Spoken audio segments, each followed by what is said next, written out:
Ready, Tayshawn?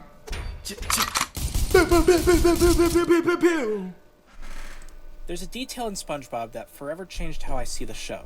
One of Mermaidman's running gags in the earlier seasons was for him to panic and cry out the word at the mere thought of evil. Except that's not exactly what it is. In Mermaidman and Barnacle Boy 2, the heroes talk about villains with SpongeBob, and even run into two villains they had a history with. If anything would trigger Mermaidman, it would be them. But Mermaidman stays level-headed throughout the episode. So what is it that triggers Mermaidman's panic attacks? It's the presence of... This nigga Mermaidman ain't no real nigga. Panic attacking and shit, you a superhero. This nigga got quirks and drawbacks. Fuck is we talking about? one oddly specific character, Patrick Star. In the first Mermaidman and Barnacle Boy episode, Mermaidman gets triggered when SpongeBob and Patrick both visit them at the retirement home. Then SpongeBob goes by himself. And while Mermaidman is senile, he doesn't panic. At the end of the episode, SpongeBob and Patrick are together again, and... the heroes spend time with... Bro. The fuck this nigga... Oh yeah, okay. Hey, we gonna get to that after this. The fuck this nigga Patrick do to deserve this much hate? Let me ask you that. Let me ask chat that. What the fuck did Patrick do to deserve... Oh, I'm tripping, bro. I didn't even... I forgot to do this.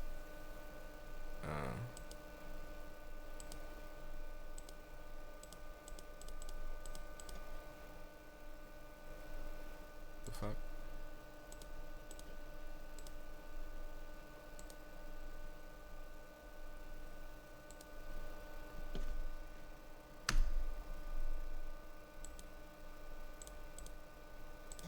There we go. All right, we back. What was I saying? You mermaid man when it comes to tech. All right, bro.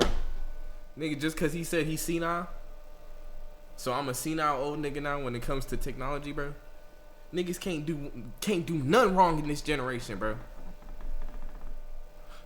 Alright, bro. only SpongeBob in their second episode, so we know SpongeBob isn't the trigger. But then in Mermaidman and Barnacle Boy 3, the episode where SpongeBob and Patrick are house-sitting for the superheroes, Patrick jumps into the scene, and right on cue... Evil! No, I ain't gonna lie. Why do they keep saying this about Patrick, bro? What did Patrick do, bro? Is he a whole time a serial killer? I could see it, bro. The niggas that be acting like this dumb and don't be real. I know a nigga like that, like this in real life. You feel me? Lamont, bro. You might be onto some evil shit, bro. Let me find out, twin. The show seems to go out of its way to show us that there's a connection between Mermaidman's panic attacks and Patrick being in his proximity, which is an oddly specific detail in a show without much consistency. And yes, I could write this off as happenstance, but why are Patrick and Mermaidman the only two characters who know how to set Mermaidman's utility belt to Wumbo? When it should be set to W for Wumbo. Did you set it to Wumbo? SpongeBob was always set up as the bigger Mermaidman fan, so this is something Patrick would have had to learn outside the fandom. The fact that he even has an idea of how Mermaidman's utility belt works is a little suspicious. So I kept digging. Pieces of the puzzle kept coming together, and I am now convinced that Patrick Star used to be a supervillain, but not just any villain. Nigga, they trying to convince me. Alright. The most dangerous foe that Mermaidman and Barnacle Boy have ever faced. Let's start with the obvious question. Does Patrick even have superpowers to be a supervillain? Yes. Ignoring general cartoon logic and zaniness, Patrick is shown to have abilities that definitively prove he's a superpowered individual. The sponge who could fly ends with Patrick flying away. No jetpacks, no inflatable pants. He raises his hand and floats into the sky. And Bro, this nigga Patrick really... Nigga, that's what I'm saying. They grasping for real straws out here, nigga. How the fuck this nigga did just float away, though? I ain't gonna lie. That don't make no sense. Like, where did this come from? I ain't never seen this shit in my life. in the world of SpongeBob, Look at the shit they doing. This nigga created tornadoes, bro. So this means SpongeBob a superhero low-key then, too. flight, or swimming, is an ability that only superheroes and supervillains are shown to have. Even land creatures like Sandy can't fly/swim like this. So Patrick is a super, but his powers don't end there. It's easy to forget that one of He's a super. Oh, this is just too good. his defining traits is his strength. Listen, you're big and strong. I've hired some extra security. Imagine being able to build an app with your... Nope. Patrick on some Sukuna shit. Nigga. I feel like for Patrick though, if you gotta eat like, cause you know the top of his head grow back, so you probably gotta eat the top of his head or something. Get his superpowers. What am I talking about? We've seen Patrick outrun trains, slice whole buildings in half, and take down foes much larger than himself. Nah, facts. Hey, niggas know about this. He was sleep crushing niggas with his buttocks. Real shit. That's a real power. In his sleep. Patrick does lose fights to other characters, but this seems to happen because he's either in a state of panic or doesn't care enough to fight back. Because with the right motivation, we see Patrick's true abilities surface. In fact, Patrick's perceived laziness could be proof of how powerful he is. Muscles burn a lot of energy, even when the body's resting. That nigga Zoro. This is why athletes have massive diets, even if they don't plan on working out that day. Likewise, Patrick frequently eats and sleeps because his body is always burning so much energy. I'm not exaggerating when I say that Patrick is consistently one of, if not the strongest characters in the world of SpongeBob. This also makes him one of the most dangerous. And if Mermaidman's reactions are anything to go by, then there's reason to fear this friendly-looking... So, going with this nigga theory, is this Patrick real body? And the whole time he had us fooled. He just got to wrap something around it. This nigga jacked, I ain't gonna lie. If this nigga was in real life, I'm not fucking with him. He got it. Dangerous. Nigga, only way you gotta get a nigga like this out, you gotta fuck in GTA though. And if Mermaidman's reactions are anything to go by, then there's reason to fear this friendly-looking starfish. But let's back up for a moment, because we're making a lot of assumptions. Even if Patrick has powers, that doesn't make him an ex-villain. He could just as easily be an ex-superhero, or more likely, a regular guy who has powers but never uses them. Except based on what we know about Patrick, those options don't sound as likely. Patrick is generally a nice guy, but he's also someone who abuses power whenever it's given to him.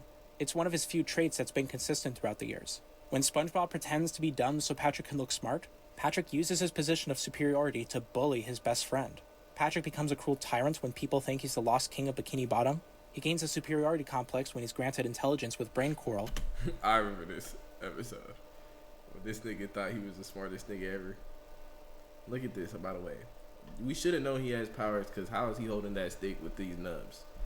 Somebody make it make sense. And when he learns that he can cut anything with a single karate chop, he takes the opportunity to rob an ice cream shop and destroy the town for his own amusement. This is Patrick's pattern. He goes through this cycle of gaining power, using it selfishly, almost losing his friends as a result, then having to give it up. And no matter how many times he goes through this, Patrick continues to make the same mistake, time and time again. Do I think a character like this would be responsible with his powers? Or at least not you? Bro, was he gonna kill a baby?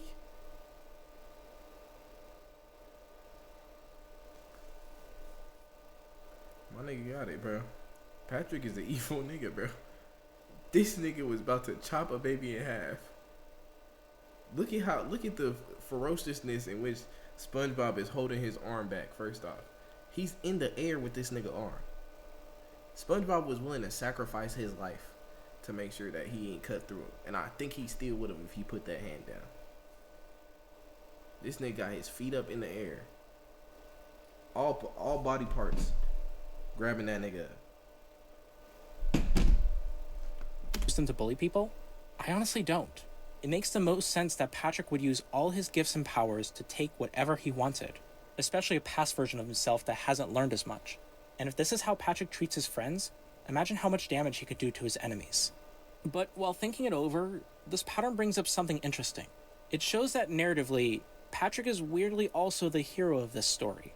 He's acutely aware of his selfish tendencies, so when he takes things too far, he stops himself the only way he knows how, by removing that power so he can't abuse it. Patrick might not be able to remove his innate powers, but he seems to be doing the next best thing, constantly making himself forget about them. I want to bring up two spin-off games, Creature from the Krusty Krab and its PC version, Nighty Nightmare.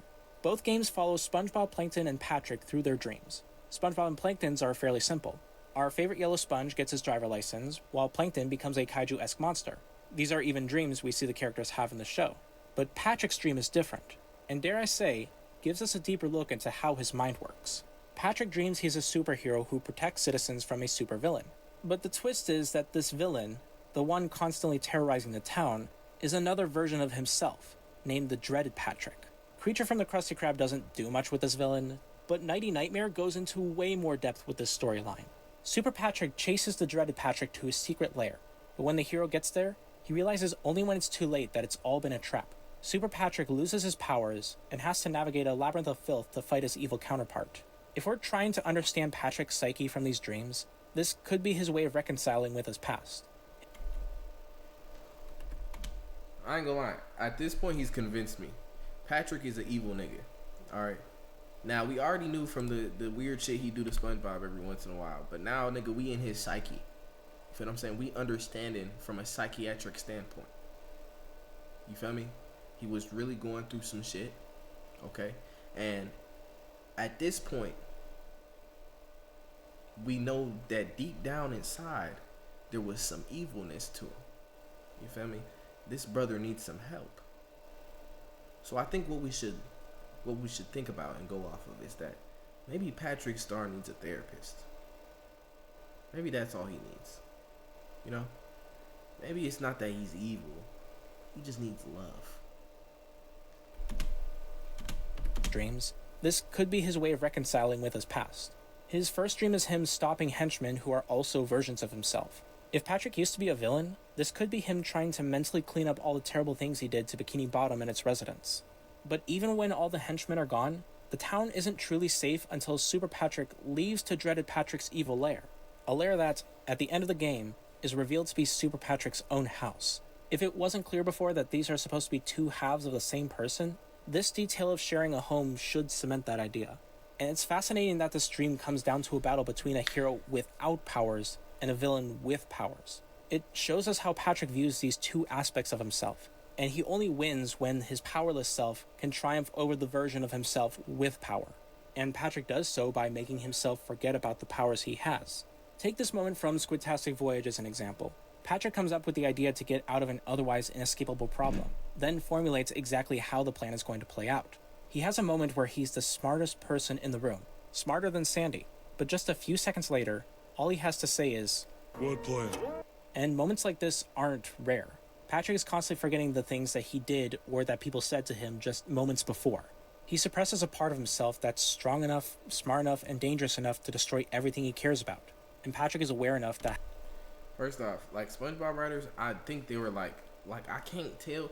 This is the thing. I can never tell when people are really putting deeper shit into this. But when you look at what he's talking about, everything he's saying here does make sense. You feel what I'm saying? He do be on that weird like fake forget shit.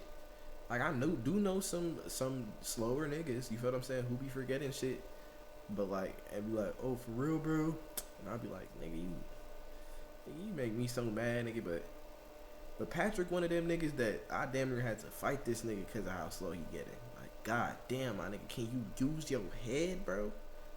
But, shit. This might just be because, nigga, he's suppressing his powers and shit. having this power is too tempting for him. So he's constantly sacrificing his own mind, his own self, to protect his town, to protect his neighbors, and to protect his best friend in the deep blue sea. This theory explains so much of Patrick's seemingly random behaviors and abilities. The only real problem is that this theory implies that Patrick was Mermaidman and Barnacle Boy's old foe. And Patrick isn't nearly that old. We're shown that he's much closer in age to SpongeBob. But again, the show gives us a clear answer. Starfish can grow new versions of themselves from broken off body parts. A real-life biology fact that's also true in the SpongeBob universe. What's more is that these new versions have the powers of the original Starfish. Patrick gets rid of his karate chopping hand because he can't handle that kind of power, and the hand that he pulled off turns into a starfish that has his karate chopping ability. What I think could have happened is that Mermaidman and Barnacle Boy faced off against the real-life dreaded Patrick.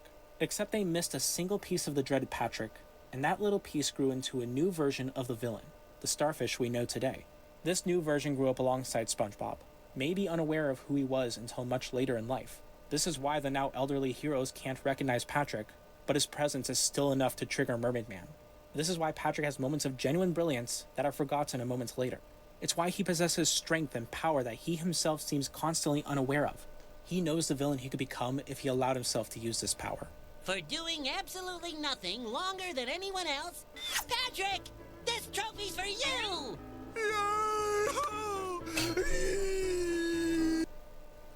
Chat.